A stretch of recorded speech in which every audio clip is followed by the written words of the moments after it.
नमस्कार, जय हिंद दोस्तों। मैं अंकित कुमार अपने अजय गुरुकुल में आप सभी का हार्दिक स्वागत करता हूं। आशा करता हूं आप सभी लोग बहुत ही अच्छे होंगे। दोस्तों, आज हम लोग माँ बापू का सपना सीरीज़ के सेकंड एपिसोड में बहुत ही महत्वपूर्ण प्रश्नों को लेकर आए हैं, जो कि हमारे एग्जाम के लिए बहुत ही महत्वपूर्ण है। दोस्तों, इस बार हम लोग सन 2023 से 24 तक लेकर वर्दी का सपना साकार जरूर करेंगे। तो दोस्तों, प्रतिदिन शाम 7:30 बजे जुड़ना ना भूलें। और हमारे इस क्लास की पीडीएफ आप सभी लोगों को हमारे टेलीग्राम चैनल अजय गुरुकुल पर प्रोवाइड हो जाएगी। और यदि आप सभी को हमारी क्लास अच्छी लगे तो वीडियो को लाइक और चैनल को सब्सक्राइब अवश्य कर लें और एक कमेंट बॉक्स में अच्छा सा कमेंट करें। और दोस्तों, यदि आप सभी को ये क्लास पसंद ना आ रही हो तो बिल्कुल भी चैनल को सब्सक्राइब ना करें और वीडियो को लाइक भी ना करें। दोस्तों, आज की क्लास की शुरुआत आज के मोटिवेशन कोट के साथ करते हैं। आज का मोटिवेशन कोट हमारा है, कह रहा है, वक्त से लड़कर जो नसीब बदल दे, वक्त से लड़कर जो नसीब बदल दे, इंसान वही जो अपनी तकदीर बदल दे।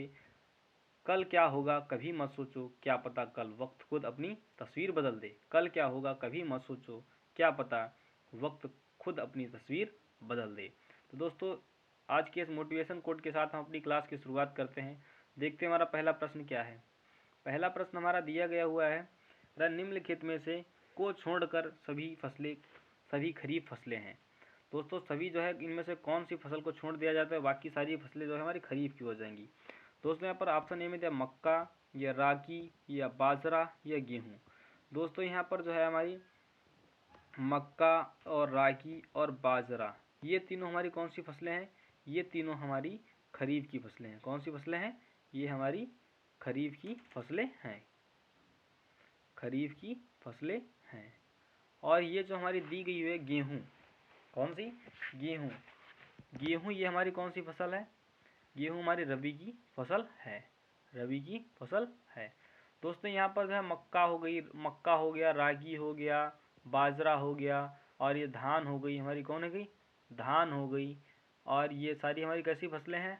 और बाजरा हो गया, जूट हो गया, ये सारी फसलें हमारी कैसी हैं? ये सारी हमारी खरीफ की फसलें हैं। किस चीज़ की हैं? खरीफ की फसलें हैं। दोस्तों, धान का जो है सर्वाधिक उत्पादन किस राज्य में किया जाता है? तो दोस्तों, धान का उत्पादन सर्वाधिक वेस्ट बंगाल में यानी पश्चिम बंगाल में धान का सर्वाधिक उत्पादन किया जाता है।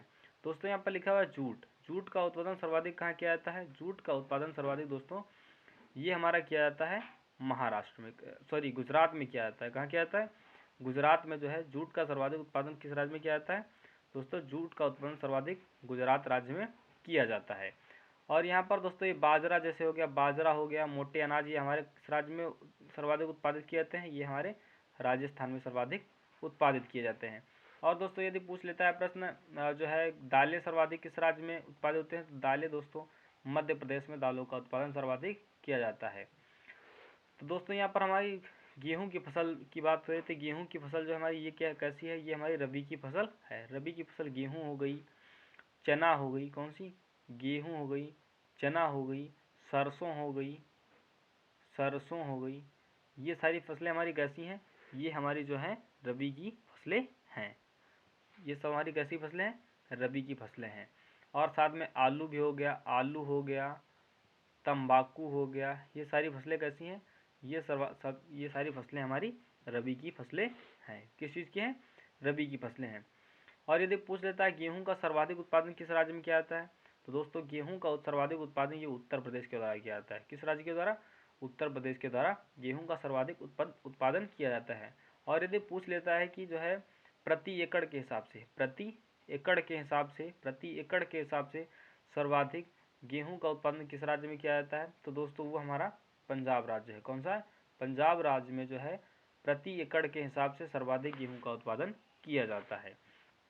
तो दोस्तों, इसका राइट आंसर हो जाएगा हमारा डी। निम्नलिखित में से खरीफ की फसल जो है ये नहीं है। कौन सी? गेहूं की फसल खरीफ की फसल नहीं है। और जो है हम खरीफ की फसलें हो गई, उसके बाद हम जायद की फसलों के बारे में जान लेते हैं। जायद की फसलें कौन सी? जायद की फसलें ये कौन सी फसलें होती हैं? ये हमारी जो है मार्च और अप्रैल के महीने में बोई जाती हैं। मार्च और अप्रैल के महीने में बोई जाती हैं और जो है ये जून और जुलाई के महीने में काट ली जाती हैं। जून और जुलाई के महीने में काट ली जाती हैं। कौन कौन सी ये फसलें होती हैं? जायद की फसलें हमारी होती हैं जैसे तरबूज हो गया, क्या हो गया? तरबूज हो गया, ककड़ी हो गई, ककड़ी हो गई, खीरा हो गया, खीरा हो गया और खीरा हो गया और खरबूजा हो गया, इन सारी चीज़ों का उत्पादन जो है जायद की फसलों में किया जाता है। दोस्तों इसका राइट आंसर जो हो जाएगा हमारा डी। पढ़ते हैं अगले प्रश्न की ओर। अगला प्रश्न हमारा दिया हुआ है, कह रहा है कि निम्नलिखित में से कौन सा दुनिया में सबसे ज़्यादा ऊंचाई वाला झरना है। निम्नलिखित में से कौन सा जो है दुनिया में सबसे ऊंचाई वाला झरना है। तो दोस्तों यहाँ पर ऑप्शन ए भी दिया हुआ है, मोटराजी जलप्रपात या टुगेला जलप्रपात या जो हमारा दिया है मोंगे जलप्रपात या एंजिल जलप्रपात। तो दोस्तों इसका राइट आंसर हो जाएगा हमारा डी, एंजिल जलप्रपात। ये जो है सबसे ऊंचा जलप्रपात है। कौन सा है? Angel waterfall. इसकी ऊंचाई दोस्तों कितनी है? इसकी ऊंचाई जो हमारी 979 किलोमीटर, 979 जो है मीटर इसकी ऊंचाई है। कितनी है? 979 मीटर इसकी ऊंचाई है। दोस्तों ये जो है एंजिल वाटरफॉल ये किस जो है देश में स्थित है? ये हमारा वेनेजुला में स्थित। कहाँ? वेनेजुला में स्थित है। कहाँ इसमें? वेनेजुला, वेनेजुला में स्थित है। दोस्तों ये जो है हमारा एंजिल वाटरफॉल किस नदी पर है? ये हमारा कैरोने नदी पर। किस? कैरोने नदी पर, कैरोने नदी पर स्थित है एंजिल वाटरफॉल हमारा। और यहाँ पर इन झरनों झरनों के बारे में बात कर लेते हैं। और यदि पूछ लेता है कि जैसे पूछ लेता है कि हमारा टुगेला जलप्रपात, टुगेला जलप्रपात की इसकी ऊंचाई कितनी है? इसकी जो है हमारी 948 मीटर। कितनी? 948 मीटर ये जो है हमारी टुगेला जलप्रपात की ऊंचाई है। और ये जो हमारा दिया मोगे, मोगे जलप्रपात, इसकी जो है ऊंचाई कितनी है? इसकी ऊंचाई हमारी 773 मीटर। कितनी है? 773 मीटर है। और एंजल वाटरफॉल आप सभी को बता दिया है, टुगेला के बता दिया है। यहाँ पर बचा है क्या हमारा? बताया मोटराजी। क्या बचा? मोटराजी वाटरफॉल। इसकी ऊंचाई जो है कितनी है? इसकी ऊंचाई हमारी 762 मीटर है। तो दोस्तों सर्वाधिक ऊंचा जो है कौन सा है? ये हमारा एंजल वाटरफॉल है। इसकी ऊंचाई 979 मीटर इसकी ऊंचाई है। इसका राइट आंसर हो जाएगा डी हमारा। क्या हो जाएगा? डी हो जाएगा। बढ़ते हैं अगले प्रश्न की ओर। अगला प्रश्न देखते हैं हमारा क्या है। अगला प्रश्न हमारा दिया गया हुआ कर रहा है कि in which year in Mohammad Ghori lose to Prithviraj third. कह रहा मोहम्मद गौरी जो है, मोहम्मद गौरी ने किस वर्ष पृथ्वीराज तृतीय से पराजित हुआ। तो दोस्तों पृथ्वीराज तृतीय से जो है 1471 में या 1191 में या 1391 में या 1061 में। तो दोस्तों इसका राइट आंसर हो जाएगा हमारा बी हो जाएगा। जो है 1191 ईस्वी में, 1191 ईस्वी में जो है हमारा तराइन का प्रथम युद्ध हुआ था। कौन सा? तराइन का प्रथम युद्ध हुआ था। कब हुआ था? 1191 ईस्वी में तराइन का प्रथम युद्ध जो है मोहम्मद गौरी किसके बीच में? मोहम्मद गौरी जो है, मोहम्मद गौरी और मोहम्मद गौरी वर्सेस जो है पृथ्वीराज तृतीय के बीच में, पृथ्वीराज तृतीय के बीच में जो है तराइन का जो है प्रथम युद्ध हुआ था। किसके बीच में? मोहम्मद गौरी और पृथ्वीराज चौहान, पृथ्वीराज तृतीय के बीच में। इसमें दोस्तों जो है मोहम्मद गौरी पराजित हो गया था। इसमें जो है पृथ्वीराज चौहान जो है इसने जीत हासिल की थी। पृथ्वीराज तृतीय ने इसमें जीत हासिल की थी। दोस्तों इसमें जो है पृथ्वीराज तृतीय ने जीत हासिल की थी। उसके बाद में हमारा हुआ था तराइन का द्वितीय युद्ध। कौन सा हुआ था? तराइन का द्वितीय युद्ध हमारा हुआ था 1192 ईस्वी में। कब हुआ था? 1192 ईस्वी में जो है तराइन का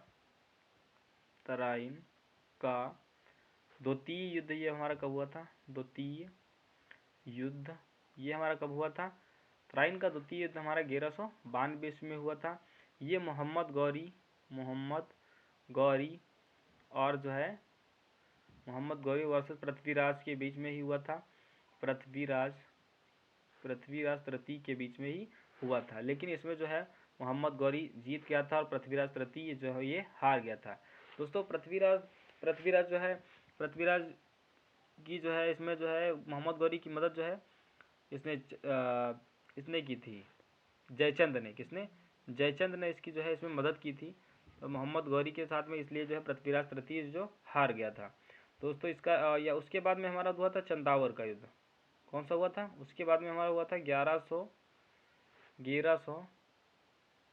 1194 ईस्वी में हमारा हुआ था चंदावर का युद्ध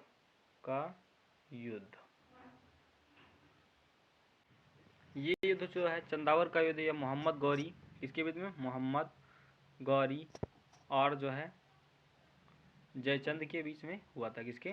मोहम्मद गौरी वर्सेस जयचंद के बीच में हुआ था।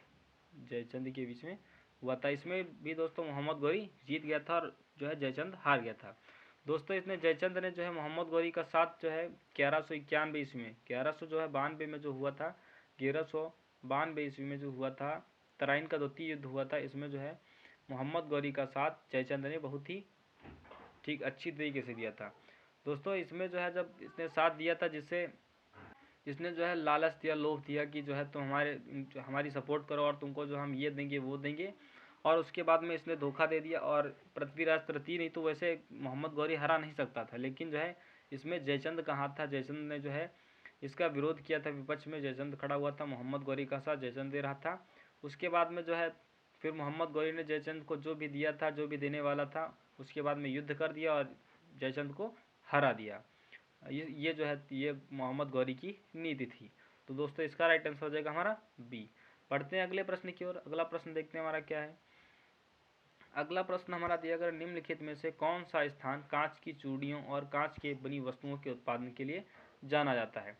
तो दोस्तों यहाँ पर ऑप्शन में दिया फर्रुखाबाद या फिरोजाबाद या फतेहपुर या फैजाबाद। तो दोस्तों इसका राइट आंसर हो जाएगा हमारा बी, फिरोजाबाद जो है चूड़ियों और कांच के लिए बनी वस्तुओं के उत्पादन के लिए जाना जाता है। दोस्तों इसे हम फिरोजाबाद को हम सुहाग नगरी के नाम से भी जानते हैं। किस नाम से? सुहाग नगरी के नाम से भी, सुहाग नगरी के नाम से भी किसको हम जानते हैं? इसको जो है फिरोजाबाद को जानते हैं। दोस्तों ऐसे ही कुछ जो है जिलों के नाम जो हैं ये दिए गए हुए हैं। जैसे पूछ लेता है हमसे पूछ लेता है इत्र नगरी। कौन सी? इत्र नगरी। इत्र नगरी ये हमारी कौन सी है? ये हमारी इत्र नगरी कन्नौज कहलाती है। क्या कहलाती है? कन्नौज को जो हम इत्र नगरी के नाम से ही जानते हैं। दोस्तों यहाँ पर पूछ लेता है अलीगढ़। क्या पूछ लेता है? अलीगढ़। अलीगढ़ राज्य का जो है उपनाम क्या है? इसका नाम है तालों की नगरी। किस चीज़ की? ताला नगरी। ताला नगरी के नाम से किसको जानते हैं? अलीगढ़ को हम ताला नगरी के नाम से जानते हैं। और यदि पूछ लेता है ताला नगरी को रामपुर को, किसको? रामपुर को। रामपुर को जो है चाकू, रामपुर जो रामपुरी चाकू के नाम से भी जहाँ यहाँ की फेमस है। कहाँ की? रामपुरी चाकू कहाँ की फेमस है? ये कहाँ की फेमस है? ये हमारी रामपुर की फेमस है। और पूछ लेता है यदि पेठा। पेठा जो है ये हमारा आगरे का फेमस है। कहाँ का? पेठा नगरी तो हमारी क्या हो जाएगी? आगरा हो जाएगी। क्या हो जाएगी? आगरा। और यदि पूछ लेता है क्या लड्डू नगरी। कौन सी पूछ लेता है? लड्डू नगरी। कौन सी? लड्डू नगरी पूछ लेता है। लड्डू नगरी ये हमारी कौन सी है? ये हमारे संडीला जो है शहर को जो है संडीला शहर को जो है लड्डू नगरी के नाम से भी जानते हैं। और यदि पूछ लेता है दशहरी आम कहाँ की फेमस है? दोस्तों दशहरी आम ये हमारी मलिहाबाद जो है लखनऊ के पास में पड़ता है। मलिहाबाद की फेमस क्या है? दशहरी कहाँ की? मलिहाबाद की फेमस है। इसी तरह से बहुत सारे जो है शहर है उनको अन्य उपनामों से जानते हैं। दोस्तों इसका राइट आंसर हो जाएगा हमारा बी हो जाएगा। फिरोजाबाद को हम चूड़ी नगरी के नाम से जानते हैं, चूड़ियों की नगरी से या सुहाग नगरी के नाम से जानते हैं। और पीतल नगरी किस नाम से जानते हैं? पीतल नगरी को हम पीतल नगरी ये जो है मुरादाबाद कहलाती है। मुरादाबाद जो है पीतल नगरी के नाम से जानी जाती है। और पूछ लेता है कि जो है टेराकोटा का जीआई टैग। टेराकोटा का जीआई टैग भी मिल चुका है गोरखपुर उत्तर प्रदेश को। किसको? गोरखपुर उत्तर प्रदेश को टेराकोटा का जीआई टैग भी मिल चुका है। टेराकोटा के लिए गोरखपुर उत्तर प्रदेश प्रसिद्ध है। तो दोस्तों इसका राइट आंसर हो जाएगा बी। पढ़ते हैं अगले प्रश्न की ओर। अगला प्रश्न देखते हैं हमारा क्या है। अगला प्रश्न हमारा दिया गया बहुत ही इंपॉर्टेंट प्रश्न दिया गया है कि विच द लॉन्गेस्ट कांट chapter of Ramcharitmanas penned by Goswami Tulsidas. Goswami Tulsidas द्वारा लिखे गए रामचरितमानस का सबसे लंबा कांड या अध्याय कौन सा है? ऑप्शन ए में दिया होगा बालकांड या अयोध्या कांड या उत्तरकांड या लंका कांड। तो दोस्तों इसका राइट आंसर हो जाएगा हमारा ए, बालकांड जो है ये सबसे बड़ा कांड है। दोस्तों बालकांड में जो है कुल कितने जो है वो दोहे हैं? तो दोस्तों इसमें जो है दोहे हमारे 361 दोहे हैं। कितने हैं? 361 दोहे ये हमारे बालकांड में हैं। उसके बाद में आ गया अयोध्या कांड। अयोध्या कांड में हमारे कितने दोहे हैं? अयोध्या कांड में 326 दोहे अयोध्या कांड में हैं। कितने हैं? 326 दोहे। और उसके बाद में हमारे उत्तरकांड दिया है। उत्तरकांड में हमारे कितने दोहे हैं? उत्तरकांड में हमारे दिए गए हुए हैं, इसमें हमारे दिए गए हैं 130 दोहे। कितने दिए गए हैं? 130 दोहे ये हमारे उत्तरकांड में दिए गए हैं। उसके बाद हमारा लंका कांड दिया है। लंका कांड में टोटल कितने दोहे हैं? दोस्तों लंका कांड में 121 दोहे हैं। कितने हैं? 121 दोहे हैं।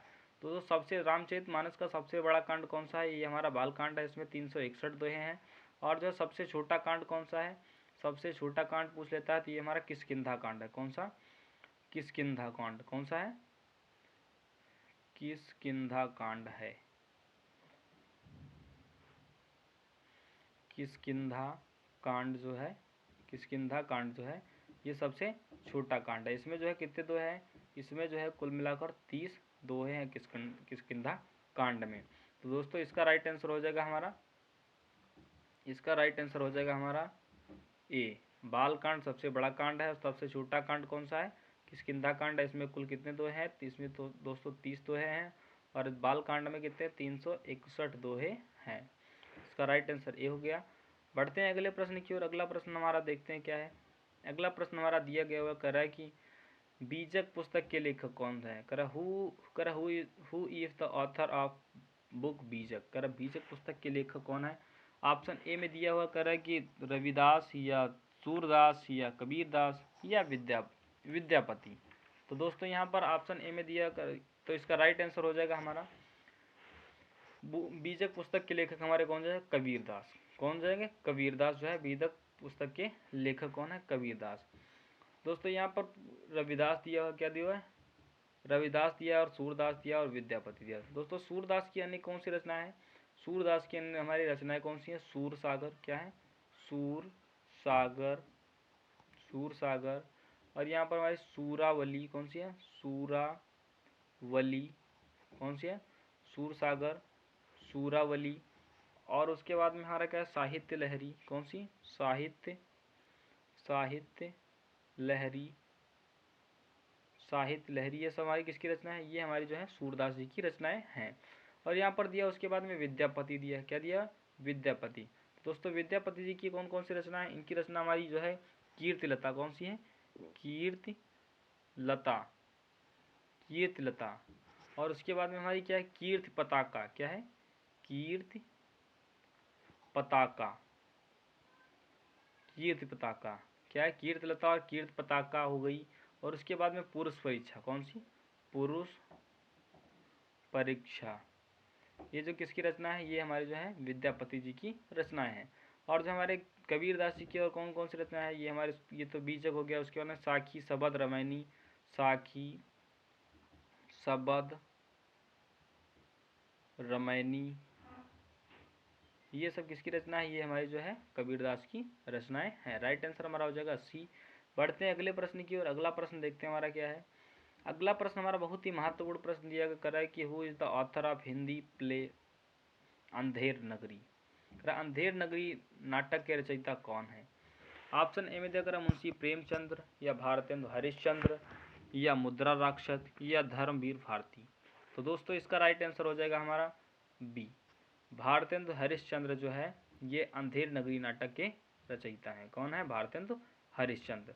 तो दोस्तों भारतेंदु हरिश्चंद्र की और अन्य भी रचनाएं हैं, जैसे अंधेर नगरी हो गई। उसके बाद में भारत दुर्दशा हो गई। क्या हो गया? भारत दुर्दशा, दुर्दशा ये किसकी रचना है?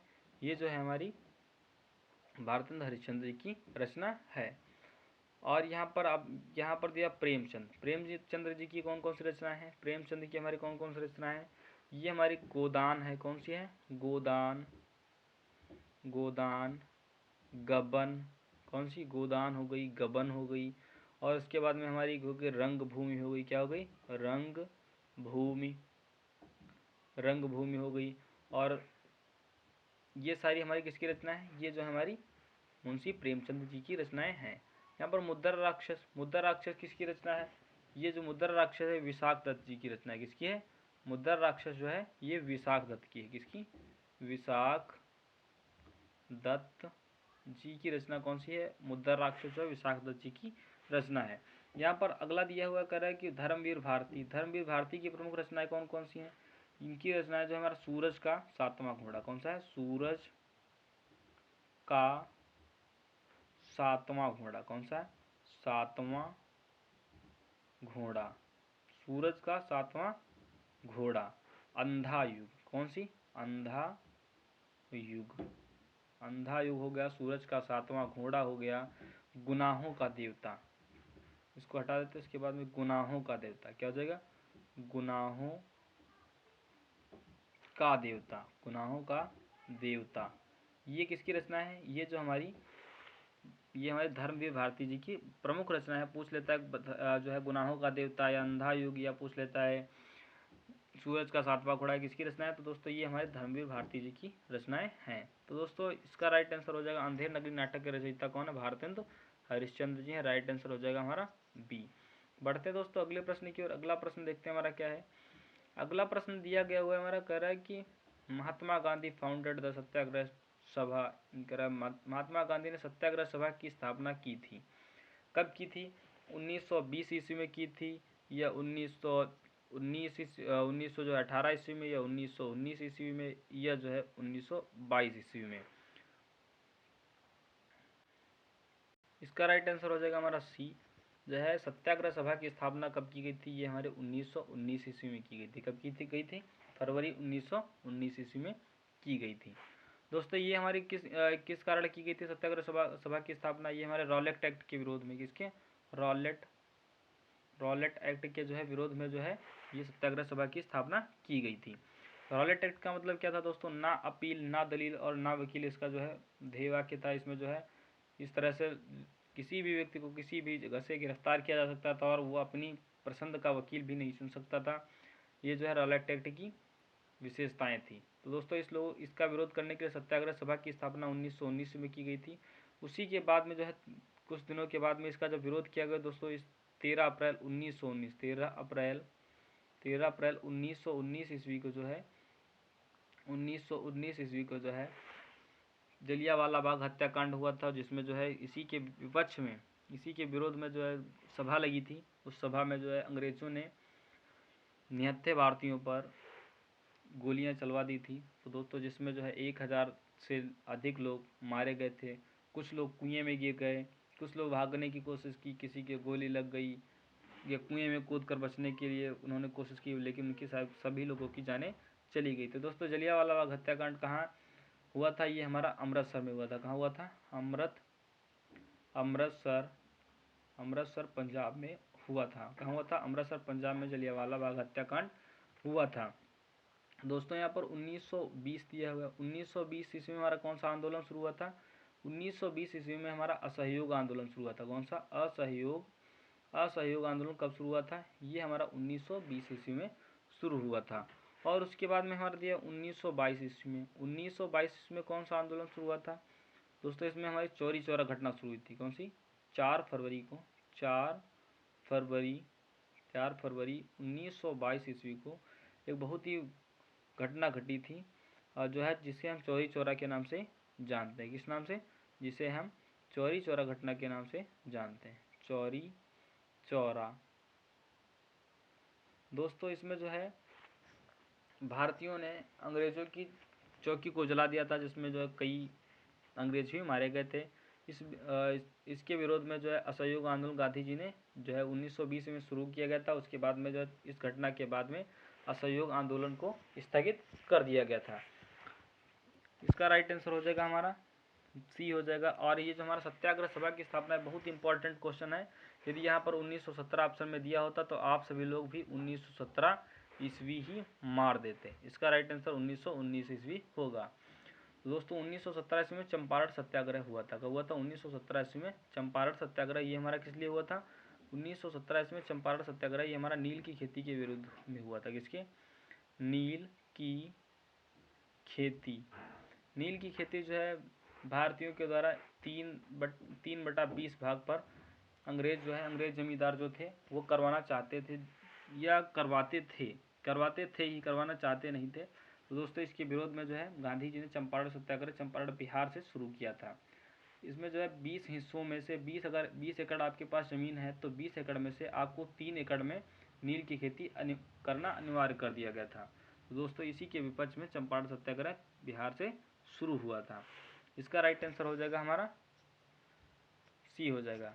बढ़ते हैं दोस्तों अगले प्रश्न की ओर। अगला प्रश्न हमारा दिया गया हुआ कह रहा है कि दिसंबर 1885 the government Indian national Congress was founded the premise of Gokul the Tejpal Sanskrit school eight. 28 दिसंबर 1885 को भारतीय राष्ट्रीय कांग्रेस की स्थापना Gokul the Tejpal Sanskrit college school परिसर में हुई थी। कहाँ हुई थी, ये कहाँ है स्थित है, दिल्ली में स्थित है या कोलकाता में स्थित, दिल्ली में है या कलकत्ता में है या जो है बम्बई में स्थित है या मद्रास में स्थित है। तो दोस्तों इसका राइट आंसर हो जाएगा हमारा सी हो जाएगा। इसकी स्थापना कहाँ की थी, बॉम्बे यानी बम्बई में इसकी स्थापना की गई थी। इसकी स्थापना भारतीय राष्ट्रीय कांग्रेस की स्थापना जो है बम्बई में की गई थी। कब की गई थी, ये हमारा 28 दिसंबर 1885 ईस्वी को की गई थी। किसके द्वारा, तो दोस्तों ए ओ ह्यूम के द्वारा स्थापना की गई थी। किसके द्वारा, ए ओ ह्यूम के द्वारा है भारतीय राष्ट्रीय कांग्रेस की स्थापना की गई थी। दोस्तों इसके पहले अध्यक्ष कौन थे, इसके पहले अध्यक्ष हमारे व्योमेश चंद्र, कौन, व्योमेश चंद्र बनर्जी, व्योमेश चंद्र बनर्जी जो हैं इसके पहले अध्यक्ष थे। कौन थे, व्योमेश चंद्र बनर्जी। दोस्तों उसके बाद में हमारा जो है ए ह्यूम के द्वारा कब स्थापना की गई, ये हमारे व्योमेश चंद्र बनर्जी इसके प्रथम अध्यक्ष थे और ये 1885 में इसकी स्थापना की गई थी। उसके बाद में हमारा इसके दूसरे अध्यक्ष, इसके दूसरे जो है इसके 1887 में इसके पहले जो है पारसी अध्यक्ष, किसके पहले पारसी अध्यक्ष ये हमारे कौन बने थे, ये हमारे बने थे पहले पारसी, ये हमारे कौन थे, ये हमारे थे दादा भाई नौरोजी। कौन थे, ये हमारे बदरुद्दीन, सॉरी माफ़ी चाहता हूँ, ये हमारे पहले मुसलमान अध्यक्ष कौन थे, ये हमारे बदरुद्दीन तैयब जी थे।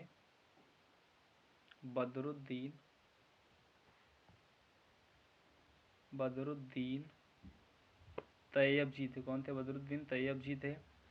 और दोस्तों जो है 1888 ईस्वी में, कब, 1888 ईस्वी में, 1888 ईस्वी में पहले कांग्रेस के अध्यक्ष कौन, पहले अंग्रेज जो है कौन कांग्रेस के अध्यक्ष थे, अंग्रेज अध्यक्ष ये हमारे कौन थे, अंग्रेज जॉर्ज यूले थे। कौन थे, जॉर्ज यूले, कौन थे, जॉर्ज यूले थे। ये जो है कहाँ हुआ था ये अधिवेशन, ये हमारा इलाहाबाद में हुआ था अधिवेशन। कहाँ हुआ था, इलाहाबाद में ये अधिवेशन हुआ था। दोस्तों उसके बाद में बहुत ही महत्वपूर्ण कुछ जो है भारत की जो है पहली महिला जो है पूछ लेता है, भारत की पहली महिला कांग्रेस अध्यक्ष कौन थी, ये हमारी थी सरोजनी नायडू। कौन थी, सरोजनी नायडू। कौन थी, सरोजनी नायडू। यदि पूछ लेता है प्रथम महिला कांग्रेस अध्यक्ष कौन थी, ये हमारी कौन थी, एनी बेसेंट। कौन थी, एनी बेसेंट। कौन थी, एनी बेसेंट। दोस्तों इन्होंने 1918 ईस्वी में जो है कांग्रेस की अध्यक्षता की और सरोजिनी नायडू जी ने जो है ये 1925 ईस्वी में कांग्रेस की अध्यक्षता की। कब की, 1925 ईस्वी में कांग्रेस की अध्यक्षता की। और जो है महात्मा गांधी ने जो है 1924 ईस्वी में बेलगांव कर्नाटक, कहाँ, बेलगांव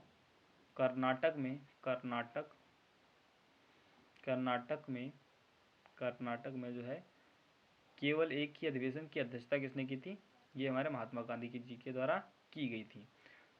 दोस्तों यदि पूछ लेता है, कभी कभी पूछ लेता है हरिपुरा अधिवेशन की अध्यक्षता किसके द्वारा की थी, हरिपुरा अधिवेशन की स्थापना किसके, हरिपुरा अधिवेशन की अध्यक्षता किसके द्वारा की गई थी, ये हमारे सुभाष चंद्र बोस। किसके द्वारा, सुभाष चंद्र बोस के द्वारा जो है ये हमारे हरिपुरा अधिवेशन की अध्यक्षता की गई थी।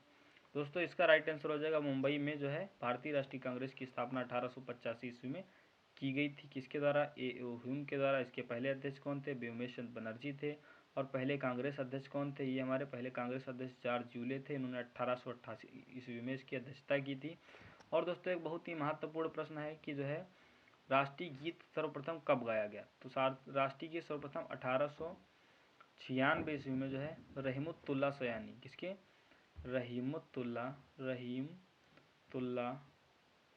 रहीमुतुल्लाह सयानी के जो है अध्यक्षता में ये 1896 ईस्वी में पहला जो है राष्ट्रीय गीत गाया गया। और जो है जनगण मन सर्वप्रथम कब गाया गया, तो किस अधिवेशन में गाया गया, दोस्तों 1911 ईस्वी में जो है 1911 ईस्वी में जो है इस अधिवेशन में जनगण मन गाया गया। कब गाया, जनगण मन जो है 1911 ईस्वी में सर्वप्रथम गाया गया।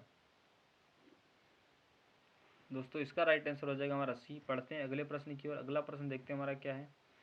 अगला प्रश्न दिया करा है कि lake is the largest brackish water lake of India, it is also greatest lake of India. करा है भारत का झील, भारत की सबसे बड़ी खारे पानी की झील कौन सी है, और कह रहा है यह भारत की सबसे बड़ी झील भी है। कह रहा दोस्तों ऑप्शन में डल झील या चिल्का झील या वुलर झील या डिडवाना झील। तो दोस्तों इसका राइट आंसर हो जाएगा हमारा बी, चिल्का झील जो है ये जो है सबसे बड़ी खारे पानी की झील कौन सी है, ये हमारी चिल्का झील। ये किस राज्य में पड़ती है, ये ओडिशा में पड़ती है। कहाँ पड़ती है, ओडिशा राज्य में जो है चिल्का झील पड़ती है। ओडिशा में जो है भारत की सबसे खारे पानी की झील कौन सी है, ये हमारी चिल्का झील है। और ये पूछ लेता है कि सबसे मीठे पानी की सबसे बड़ी झील ये कौन सी है, ये हमारी डल झील। कौन सी है, डल झील जो है, डल दिया तो डल ऑप्शन में डल और बुलर झील ये हमारी मीठे पानी की दोनों झीलें हैं। ये कहाँ स्थित हैं, ये हमारी जम्मू कश्मीर में डल और बुलर झीलें स्थित हैं। और यहाँ पर दी हुई है डिडवाना झील। डिडवाना झील ये जो है किस राज्य में स्थित है, ये हमारी राजस्थान में स्थित है। कहाँ स्थित है, राजस्थान में डिडवाना झील स्थित है। तो दोस्तों इसका राइट आंसर हो जाएगा बी। बहुत ही महत्वपूर्ण प्रश्न है, इनको याद करने को पूछ लेता है कि डल और बुलर झील किस राज्य में स्थित है, ये हमारी जम्मू कश्मीर में स्थित है। बढ़ते दोस्तों अगले प्रश्न की ओर। अगला प्रश्न देखते हैं हमारा क्या है। अगला प्रश्न हमारा दिया गया है, कह रहा है कि मिट्टी भारत में सर्वाधिक मात्रा में पाई जाती है। कौन सी मिट्टी जो भारत में सर्वाधिक मात्रा में पाई जाती है, लाल मिट्टी या काली मिट्टी या जलोढ़ मिट्टी या लेटेराइट मिट्टी। तो दोस्तों इसका राइट आंसर हो जाएगा हमारा सी, लाल मिट्टी जो है, सॉरी जलोढ़ मिट्टी जो है ये सर्वाधिक भारत में पाई जाती है। ये कितने परसेंट लगभग भारत में जो है पाई जाती है, ये लगभग 43% जो है भारत में जलोढ़ मिट्टी पाई जाती है। जलोढ़ मिट्टी में सर्वाधिक किस चीज़ का उत्पादन किया जाता है, ये हमारा गेहूँ हो गया, किसका हो गया, गेहूँ हो गया, गन्ना हो गया, चावल हो गया। इन जलोढ़ मिट्टी में जो है इन सभी चीज़ों का उत्पादन सर्वाधिक मात्रा में किया जाता है। तो दोस्तों यहाँ पर दिया कर है काली मिट्टी। काली मिट्टी में सर्वाधिक किस चीज़ का उत्पादन किया जाता है, काली मिट्टी में इसके अलावा कपास का भी उत्पादन किया जाता है। किस चीज़ का, कपास का उत्पादन भी काली मिट्टी में सर्वाधिक किया जाता है। काली मिट्टी को और किस नाम से जानते हैं दोस्तों, काली मिट्टी को हम रेगुर मिट्टी के नाम से भी जानते हैं। किस नाम से, रेगुर मिट्टी के नाम से हम काली मिट्टी को जानते हैं। यहाँ पर दिया हुआ लेटेराइट मिट्टी। और काली मिट्टी में कपास का उत्पादन सर्वाधिक किया जाता है। कहाँ किया जाता है, कपास का उत्पादन सर्वाधिक पश्चिम बंगाल में किया जाता है। कहाँ जाता है, पश्चिम बंगाल में कपास का सर्वाधिक उत्पादन किया जाता है। यहाँ पर दिया लेटेराइट मिट्टी। लेटेराइट मिट्टी जो है ये इसका उत्पादन, इसमें किस चीज़ का उत्पादन किया जाता है दोस्तों, इसमें चाय हो गया, काफ़ी हो गया, इन चीज़ों में है। लेटेराइट मिट्टी में इन चीज़ों का उत्पादन किया जाता है। जैसे असम हो गया, इन राज्यों में जो है चाय का उत्पादन किया जाता है। बढ़ते दोस्तों अगले प्रश्न की ओर। अगला प्रश्न हमारा दिया कर रहा है कि भारत के संविधान का कौन सा अनुच्छेद जो है भारतीय राष्ट्रीय महत्व के स्मारकों और राष्ट्रीय स्थलों और वस्तुओं की सुरक्षा से संबंधित है। तो दोस्तों यहाँ पर दिया ऑप्शन कह रहा है कि आर्टिकल 48 में दिया गया, आर्टिकल 48A में दिया गया या 49 में दिया गया, आर्टिकल जो है 50 में दिया गया हुआ है। तो दोस्तों इसका राइट आंसर हो जाएगा हमारा सी हो जाएगा। आर्टिकल 49 में जो है भारत के संविधान का जो है भारतीय राष्ट्रीय महत्व स्मारक स्थलों उन वस्तुओं को सुरक्षित करता है, आर्टिकल 49। आर्टिकल 48 में हमारा क्या है, आर्टिकल 48 में हमारा कृषि और पशुपालन क्या है, कृषि और पशुपालन क्या है, कृषि और पशुपालन ये हमारा किसमें, ये आर्टिकल 48 में दिया गया हुआ है। और आर्टिकल 48A में क्या दिया गया है, इसमें आर्टिकल 48A में दिया गया वन और वन्य जीवों का संरक्षण। किसका, वन और वन्य जीवों का संरक्षण। ये हमारा किसमें दिया है, ये हमारा आर्टिकल 48A में दिया गया हुआ है। और यहाँ पर आर्टिकल जो हमारा 50, कौन सा आर्टिकल 50, आर्टिकल 50 में न्यायपालिका और कार्यपालिका की शक्तियों का पृथक्करण, किसकी? न्यायपालिका और कार्यपालिका की शक्तियों का पृथक्करण, ये हमारा की शक्तियों का पृथक्करण, ये हमारा आर्टिकल 50 में दिया गया। किसमें दिया गया? आर्टिकल 50 में कार्यपालिका और न्यायपालिका की शक्तियों का पृथक्करण दिया हुआ है। इसका राइट आंसर हो जाएगा हमारा सी हो जाएगा। और कुछ हम बहुत ही महत्वपूर्ण जो है आर्टिकल जान लेते हैं। जैसे पूछ लेता है कि समता का अधिकार, समता का अधिकार जो है, समता का अधिकार, समता का अधिकार, ये हमारा किस आर्टिकल में है? समता का अधिकार ये हमारा आर्टिकल 54 में। किसमें है? आर्टिकल 14 में। आर्टिकल 14 में समता का अधिकार। और आर्टिकल 18 में जो है अस्पृश्यता कांड, किसका? अस्पृश्यता कांड, अस्पृश्यता कांड जो है आर्टिकल 18 में दिए गए हुआ है। और आर्टिकल 19 में हमारा दिया गया, आर्टिकल 19 में भी 6 प्रकार की स्वतंत्रता दी गई। किस प्रकार की? 6 प्रकार की स्वतंत्रता, बोलने की स्वतंत्रता और शांतिपूर्ण सम्मेलन करने की स्वतंत्रता और व्यापार करने की स्वतंत्रता, इस टाइप से जो है 19 में जो है। और प्रेस की स्वतंत्रता ये 19A में दी गई है। किसमें? आर्टिकल 19A में जो है प्रेस की स्वतंत्रता भी दी गई है। और दोस्तों ये पूछ लेता है आर्टिकल जो है 21A का संबंध किससे है? आर्टिकल 21A का जो है ये जो है निःशुल्क शिक्षा का अधिकार जो है आर्टिकल 21A के अंतर्गत दिया हुआ है कि 6 वर्ष से जो है 14 वर्ष तक के बच्चों को निःशुल्क शिक्षा प्राप्त होनी चाहिए। और साथ में उनको पका पकाया भोजन, ड्रेस और किताबों की व्यवस्था भी की गई है। तो दोस्तों यहाँ पर जो है आर्टिकल 21 हो गया, आर्टिकल 21A हो गया। और आर्टिकल 25 में क्या हुआ है? धार्मिक स्वतंत्रता हमारी किस आर्टिकल में दी गई है? धार्मिक स्वतंत्रता आर्टिकल जो है 25 में धार्मिक स्वतंत्रता दी गई है। किसमें? आर्टिकल 25 में। और आर्टिकल 25 में ही कहा गया है कि जो है पंजाब जो है सिख लोग, कौन से? सिख लोग, जिनको हम पंजाबी लोग कहते हैं, सिख लोग जो है ये कृपाण धारण कर सकते हैं। आर्टिकल 25 के अंतर्गत ये कृपाण धारण कर सकते हैं। किसमें? आर्टिकल 25 में जो है के अंतर्गत ये लोग कृपाण धारण कर सकते हैं। इसका राइट आंसर हो जाएगा हमारा सी। बढ़ते हैं अगले प्रश्न की ओर। अगला प्रश्न देखते हैं हमारा क्या है। कह रहा है कि which of the following is not the west flowing river in India. कह रहा है इनमें से कौन सी नदी भारत में पश्चिम दिशा में बहती नहीं है? और इसका राइट आंसर हो जाएगा नर्मदा नदी या साबरमती नदी या लूनी नदी या कृष्णा नदी। तो दोस्तों इसका राइट आंसर हो जाएगा हमारा कृष्णा नदी। कौन सी हो जाएगी? कृष्णा नदी। दोस्तों यदि हम अचानक में देखते हैं इनमें से कौन सी नदी भारत में पश्चिम दिशा में बहती है, नहीं हमको नहीं दिखाई देता है। एग्जाम में हमको नहीं दिखाई देता है। और जब नहीं दिखाई देता है, ये हमारा जैसे दिया गया हुआ है नहीं दिखाई देता है, इसी के चक्कर में हमारा 1/4 नंबर चला जाता है। और साथ में हमारा 1 नंबर वो और 1 नंबर 1.25 नंबर चला जाता है। तो दोस्तों इसलिए एग्जाम में हमको नहीं पर विशेष ध्यान रखना है। इनमें से कौन सी नदी भारत में जब पश्चिम दिशा में नहीं बहती है? और हम पढ़ लेते हैं बहती, हमने लगाया ऊपर देखा नर्मदा नदी, जय माता दी ऑप्शन लगाया। उसके बाद में हम घर आए और पड़ोसी ने पूछा ये जो है तुमने इसमें कौन सा आंसर लगाया था? तो देखा कहने लगे इसमें तो हमने पहला लगाया था, नर्मदा नदी लगाया था। अरे उसके बाद में तुम्हारे मुँह से निकलेगा अरे में अरे क्या गया?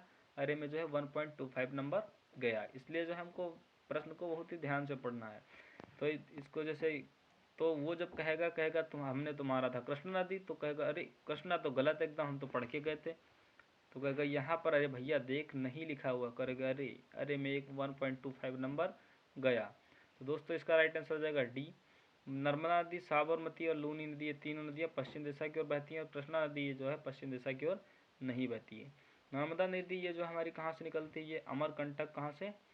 अमरकंटक मध्य प्रदेश से निकलती है। कृष्णा नदी ये जो है महाबलेश्वर की पहाड़ियों से निकलती है। दोस्तों इसका राइट आंसर हो जाएगा हमारा डी। बढ़ते हैं अगले प्रश्न की ओर। अगला प्रश्न देखते हैं हमारा क्या है। इसके आगे हमारा ललन टॉप सीरीज आ गई। ललन टॉप सीरीज में जो हम क्या आज लेकर आए हैं, वही जो हमारा टॉपिक छूट गया था, जनगणना। क्या छूट गया था? जनगणना के बारे में आज हम लोग चर्चा करेंगे। बहुत ही महत्वपूर्ण टॉपिक जनगणना। कौन सा है? जनगणना।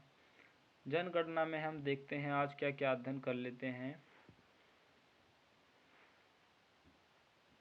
कल हमने जनगणना में किया था सबसे पहले कहाँ जनगणना हुई, और उसके बाद में 10 के आधार पर सबसे पहले कहाँ जनगणना हुई, ये हमारी यूएसए में हुई। और उसके बाद में भारत में सर्वप्रथम जो है 1872 ईस्वी में हुई थी, किसके कार्यकाल में, मेयो के कार्यकाल में। और उसके बाद में 1881 ईस्वी में दशकीय आधार पर पहले नंबर में की गई थी, किसके काल में, रिपन के कार्यकाल में। और उसके बाद में जो है स्वतंत्र भारत में सर्वप्रथम 1951 में जनगणना की गई थी। और स्वतंत्र भारत की जो है 7वीं जनगणना है, कौन सी है, स्वतंत्र भारत के बारे में 7वीं जनगणना। और जो है शुरू से अंत तक लेकर जो है अब ये 15वें नंबर की जनगणना है। और उसके बाद में क्षेत्रफल के हिसाब से हमने जान लिया था कल की क्लास में, क्षेत्रफल में सबसे बड़ा राज्य कौन सा है, ये हमारा राजस्थान है। और क्षेत्रफल में सबसे छोटा राज्य कौन सा है, छोटा राज्य हमारा कौन सा है, ये हमारा है सिक्किम, नहीं सॉरी माफ़ी चाहता हूँ, ये हमारा गोवा है। कौन सा है, क्षेत्रफल में सबसे छोटा राज्य कौन सा है, गोवा है। और क्षेत्रफल में सब, और उसके बाद में जनसंख्या की बात कर लेते हैं। तो जनसंख्या में सबसे बड़ा राज्य कौन सा है, जनसंख्या में सबसे बड़ा राज्य कौन सा है, जनसंख्या में ये हमारा उत्तर प्रदेश है। और जनसंख्या के हिसाब से सबसे छोटा राज्य कौन सा, छोटा राज्य कौन सा है, ये हमारा सिक्किम है। ये सब हम कल की क्लास में अध्ययन कर चुके थे। उसके बाद में, और सर्वाधिक साक्षरता किस राज्य में है, साक्षरता किस राज्य में है, सर्वाधिक साक्षरता ये हमारी केरल में है। कहाँ है, केरल में। और सबसे कम साक्षरता कहाँ है, सबसे कम साक्षरता किस राज्य में है, ये हमारी बिहार में है। कहाँ है, सबसे कम साक्षरता ये हमारी बिहार में है। और उसके बाद में हम अध्ययन करने वाले साक्षरता के बारे में अध्ययन कर चुके हैं। उसके बाद में और पूछ लेता है सर्वाधिक जो है लिंगानुपात किस राज्य में है। तो दोस्तों सर्वाधिक लिंगानुपात ये हमारा कहाँ है, केरल में है। कितना है, केरल में है। कहाँ है, केरल में। ये कितना है, ये हमारा 1084, कितना है, 1084 जो केरल में लिंगानुपात है। और उसमें और पूछ लेता है सबसे कम लिंगानुपात किस राज्य में है, सबसे कम लिंगानुपात किस राज्य में है। दोस्तों ये हमारा कौन सा है, ये हमारा हरियाणा है। कौन सा है, हरियाणा। कौन सा है, हरियाणा। हरियाणा का लिंगानुपात कितना है, ये हमारा कितना है, ये हमारा 879। कितना है, ये हमारा 879 जो है हरियाणा का लिंगानुपात है। कितना है, 879। और दोस्तों पूछ लेता है, यदि पूछ लेता 100% में जनसंख्या जो है 80% जनसंख्या कौन सी है, किस धर्म की है, 80% जनसंख्या हिंदू की है। उसके बाद में जो है बस्ती है हमारी 20% में हमारी जो है 13% जो है मुसलमान है। ये जनगणना 2011 के अनुसार बता रहे हैं आपको, 13% मुसलमान है। और उसके बाद में 13% नहीं होगा, यहाँ पर होगा 17%। कितना होगा, 17% में हमारे क्या होंगे, मुसलमान होंगे। और जो है 2.34% ये हमारे क्या होंगे, ये हमारे ईसाई होंगे। और उसके बाद में हमारे बाकी बचे जो है ये सिख धर्म के लोग भी रहते हैं। इस तरह से आज जो है बहुत ही महत्वपूर्ण चर्चित टॉपिक पर हम लोग चर्चा कर रहे थे। इस क्लास से हमारी क्लास में लगभग 2 से 3 प्रश्न फंसने की संभावना है। 2 से 3 प्रश्न आपके एग्जाम में इसी क्लास से पूछे जाने की संभावना है। तो दोस्तों इस क्लास को कायदे से देख लीजिए और उसके जो है लल्लन टॉप सीरीज के नोट्स भी बना लीजिए। आप सभी को एक प्रश्न के साथ में हमने हर प्रश्न का पोस्टमार्टम भी किया है। देखो जैसे हमने एक प्रश्न बताया, उसके 4 ऑप्शन है, 4 ऑप्शन को अलग अलग तरीके से हमने बताया है। इस तरह से हमने प्रश्न तो करवाए हैं लगभग 15-16 ही, लेकिन 16 कुड़े 4 को तो 16 चौको 64 प्रश्न इस क्लास से हो गए। और हम चाहते तो एक जो है प्रश्न में हम एक ही प्रश्न बताते और आप सभी के लिए हम 64 प्रश्न अलग बनाते तो टाइम ज़्यादा खर्च होता। इसलिए कम समय में हमने आप सभी लोगों के लिए अच्छा कंटेंट और अधिक कंटेंट तैयार किया है। तो दोस्तों यदि आप सभी को हमारी क्लास पसंद आ रही हो तो वीडियो को लाइक और चैनल को सब्सक्राइब अवश्य कर लें और दोस्तों को भी ज़्यादा से ज़्यादा शेयर करें और कमेंट बॉक्स में एक अच्छा सा कमेंट भी लिखें। और आज के लिए आप सभी को होमवर्क के लिए प्रश्न हम दे रहे हैं। प्रश्न ये दे रहे हैं कि सर्वाधिक किस राज्य में वन है, सर्वाधिक वन किस राज्य में है, सर्वाधिक वन किस राज्य में है। आप सभी लोगों को इस जो है प्रश्न का आंसर कमेंट बॉक्स में बताना है। आज के लिए इतना ही, कल फिर मिलेंगे शाम 7:30 बजे। जय हिंद।